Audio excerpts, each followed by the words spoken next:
อนดาเดปุดกินร้านตั้งกินเนี่ยค่ะเนาะตีตั้งย่านในค่ะนะคะเจ้าของมาเฮ็ดซุ่มแมวค่ะเนาะเดี๋ยวก็เดป้าห้องก่อไก่มีไว้5ห้องเนี่ยค่ะเดี๋ยวก็มีป้าคอกหมูค่ะเนาะคอกหมูเดี๋ยวมีทั้งในค่ะตั้งกวางอันนี้เดี๋ยวมี51ปากเนี่ยค่ะเนาะค่ะคอกหมูค่ะนะเดี๋ยวก็ตีตั้งเนี่ยเดี๋ยวมีนำไว้ค่ะเนาะนำก่อนรายงานเดี๋ยวก็บิวตรงวงเนี่ยก็ห้างนี้นะคะนะ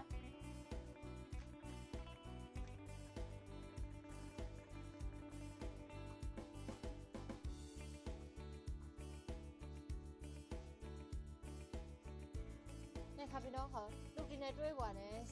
กี้นำเซอร์ในห้างนี้ค่ะนะเดี๋ยวก็พอข้าวหน้าเนี่ยดีละหันตรงหน้าเนี่ย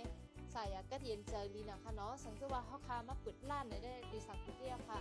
กาขันนั่นเนี่ยเจ้ามันเดี๋ยวย้อนไม่กาขันนางดินด้วยค่ะเนาะ